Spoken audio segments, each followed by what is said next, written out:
dernière, M. Mario Dumont a fait une sortie dans les médias appuyé par son critique en matière de sécurité publique, soutenant qu'il était plus qu'important actuellement d'engager des consultations publiques au sujet des prédateurs sexuels récidivistes. D'entrée de jeu, ou presque instantanément, les opposants à Mario Dumont, c'est-à-dire les gens des autres partis politiques, se sont empressés de dire que Mario Dumont faisait encore de la petite politique et qu'il démontrait de l'opportunisme en utilisant des thèmes qui sont très émotifs pour susciter justement des débats sociaux passionnés qui sont, à leur dire, non souhaitables dans une communauté comme la nôtre. Pourquoi ces gens-là ont-ils autant de crainte par rapport aux propos de Mario Dumont? Pourquoi ces gens-là ont-ils autant de crainte par rapport aux questions qu'ils soulèvent? C'est peut-être parce qu'ils n'ont pas le courage d'aborder ces questions-là. Par exemple, ils ont fait référence souvent au cas des accommodements raisonnables en disant que c'est encore de l'opportunisme politique.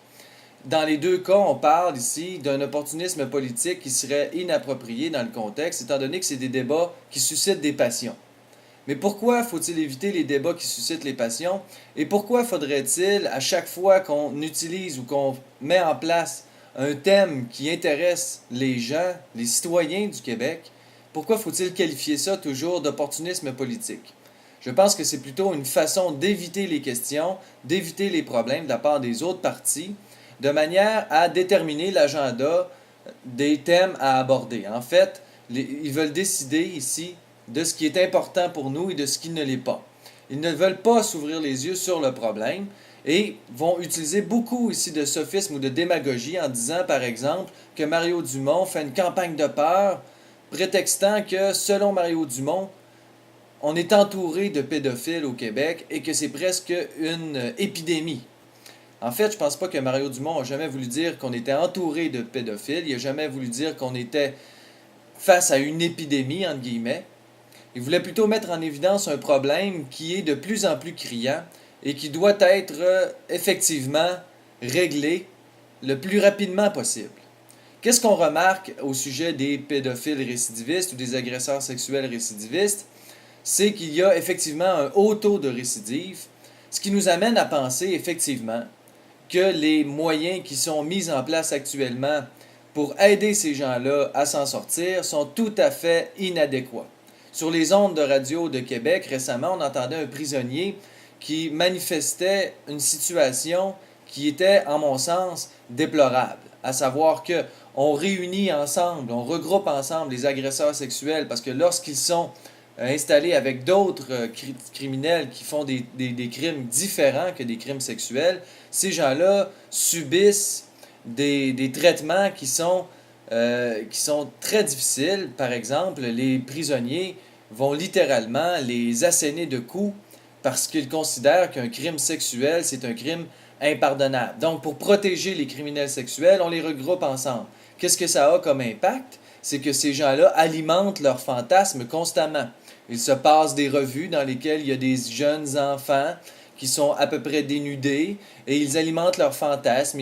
Ils se donnent des trucs pour faire des abus sans se faire prendre. Donc, il n'y a rien ici, dans ce cas-là, qui est thérapeutique et il n'y a rien dans ce cas-là qui permet de résoudre le problème et qui permet de réhabiliter ces gens-là. Au contraire, en les réunissant, on contribue à augmenter encore plus significativement le problème. Il y a là, ici, une difficulté au niveau de la gestion puis des moyens déployés en termes d'efficacité. Le ministre Jacques Dupuis, ministre de la Sécurité publique actuel, se targue ici de présenter des solutions qu'il considère comme raisonnables et de son temps, en disant par exemple qu'il veut construire un centre de détention où tous les criminels sexuels seraient réunis. On va se retrouver ici encore avec le même problème, c'est-à-dire des gens qui souffrent d'une pathologie similaire et qui vont s'alimenter dans leur pathologie plutôt que de réellement résoudre leurs problèmes et se réhabiliter. En ce sens-là, on nous apporte toujours les mêmes arguments. Ça prend des thérapies, ça prend des thérapies, ça prend des thérapies, ça prend des thérapies, ça prend des thérapies.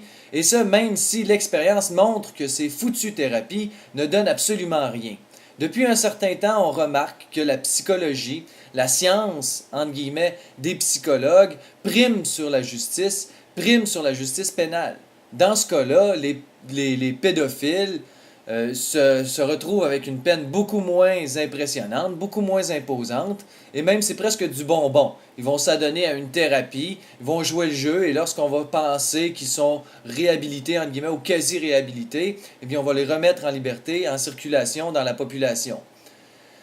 J'ai hâte au jour où on va dire que l'expertise psychologique n'est pas une raison pour, justement, amoindrir les peines qui vont être associées à un crime grave.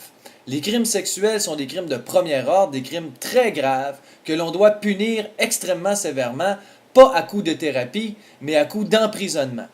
Et l'idéal, en mon sens, c'est d'utiliser des moyens drastiques de punitence pour que les gens qui commettent ces crimes-là soient appelés à être un peu plus dissuadés. Parce que là, il n'y a rien de dissuasif dans ce qu'on leur présente. On va leur flatter le dos, on va essayer de les comprendre, on va leur montrer qu'ils souffrent, on va leur demander de parler de leur souffrance. Mais qu'est-ce qui est, dans ce cas-là, des outils de réhabilitation? Absolument rien. Les expériences montrent que ce type de pathologie associée à une thérapie, c'est absolument inefficace. Ces gens-là présentent un haut taux de récidive.